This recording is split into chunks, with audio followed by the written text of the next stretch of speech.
Buenas tardes, profe. Muchas gracias por encontrarse aquí y ayudarnos con nuestra entrevista sobre los montubios y su interacción con la cultura ecuatoriana. Quisiera pedir que se presenten.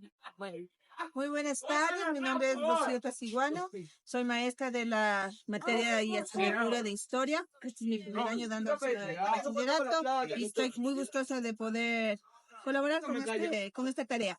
La primera pregunta, ¿cómo definiría el mestizaje en el contexto ecuatoriano? Al igual que en toda América Latina, fue un proceso bastante doloroso, no fue un proceso fácil, aun cuando se menciona que de alguna manera fue una mezcla de culturas a la fuerza y que se enriqueció con los aportes de los indígenas, pero gracias a la lucha de ellos, a su persistencia, a su resistencia.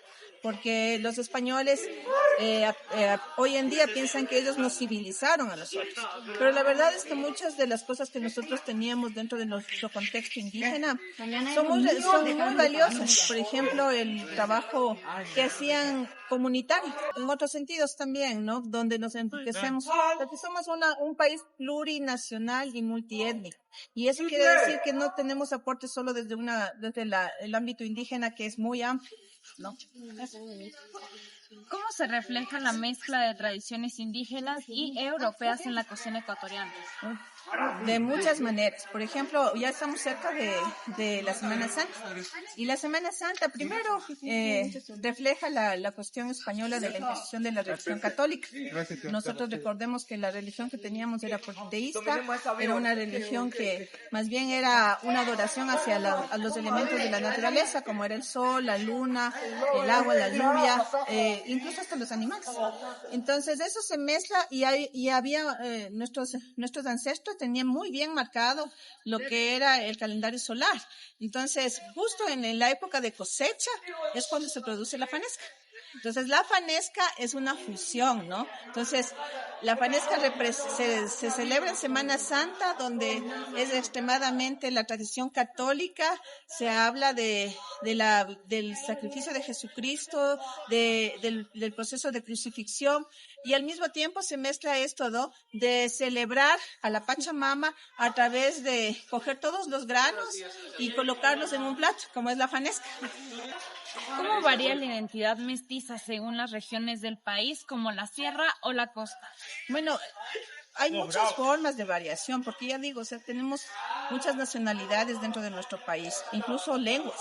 Entonces, varía mucho. Pero, por ejemplo, o sea, en la costa nosotros podemos ver que los dialectos, las formas de expresión literaria, los amorfinos, entonces hay la vestimenta, ¿sí? Entonces, es una forma de expresión del mestizaje ahí. ¿Qué papel han jugado los mestizos en la formación de la identidad nacional ecuatoriana? Bueno, yo creo que el mestizo todavía nos falta todavía empoderarlos, ¿no? Porque los primeros mestizos sí tuvieron privilegios en la historia ecuatoriana. ¿Por qué? Porque eran más blanquitos. Entonces, como se veían más blanquitos, siempre la idea del indígena fue que el blanco alto o tal vez el rubio o de ojos claros es superior, porque se pensaban que eran hijos del sol como tal. Pero cuando nacen los primeros mestizos hay esos rasgos y se mantienen ciertos privilegios. Pero después, cuando ya la mayoría se hace mestizo, se pierden esos privilegios. ¿Qué desafíos se enfrentan los mestizos en términos de preservación cultural y reconocimiento social en la sociedad ecuatoriana actual? Yo creo que los mestizos, o sea, siguen luchando con esta idea de que somos inferiores, a lo mejor porque somos un poquito más morenos, o porque no somos tan altos, o porque no tenemos rasgos europeos, ¿no? Mientras que, o sea, hay un racismo. Y dentro de nuestro mismo país es irónico, ¿no? Existe un racismo, porque nosotros nos discriminamos entre nosotros, ¿ya?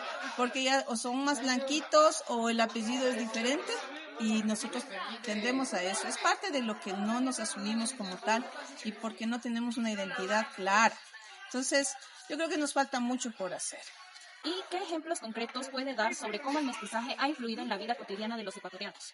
Ha influido incluso en nuestras formas de alimentación, ¿no? Siempre estamos haciendo una fusión, es un sincretismo que hacemos, ¿no? Tratamos de incorporar cosas incluso de otras culturas, porque como estamos en un mundo globalizado, ya no es que solamente el mestizo, más bien de hecho nuestras raíces ecuatorianas es como que se diluyen en la vida cotidiana porque estamos dentro de un mundo globalizado. O sea, por ejemplo, los teléfonos celulares, el internet, el acceso a WhatsApp, el acceso al TikTok y todo lo demás, lo que nos hace es, estamos incorporando cosas que ni siquiera son de nuestro país como tal. Entonces, la forma de vestirse, la forma de hablar de los jóvenes, los estándares de belleza que incluso nos pasan, ya no es que el mestizo influye directamente, sino muchas veces son las culturas foráneas que están haciéndose parte de lo que somos.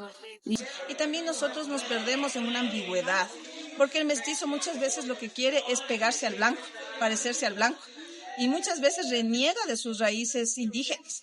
Y cuando realmente deberíamos estar orgullosos de esa mezcla, pero también de dónde provenimos, ¿no? Porque la riqueza de nuestros indígenas es amplia, o sea, hay conocimientos ancestrales, hay formas de vida, el summa causai, o sea, cómo ellos se organizaban y vivían, es realmente de admirarse. Sería interesante que hagamos una investigación, analicemos nuestras raíces, valoremos lo que somos, ¿no? A veces nos avergonzamos hasta de dónde venimos, del apellido que tenemos, de nuestros ancestros, y sea lo que sea, nuestros padres son nuestros padres, entonces es importante asumir. Bueno, licenciada, le quería agradecer por estar aquí, por ayudarnos en nuestro proyecto y darle las gracias por sus opiniones, ya que nos enriquecen a nosotros sobre las opiniones que tenemos. Porque como usted dice, aún hay mucho racismo y aún no nos aceptamos tal como somos. Entonces le quería dar muchas gracias por su opinión. Bueno, muchísimas gracias a ustedes, espero que les haya aportado en algo y ha sido un gusto. Igualmente.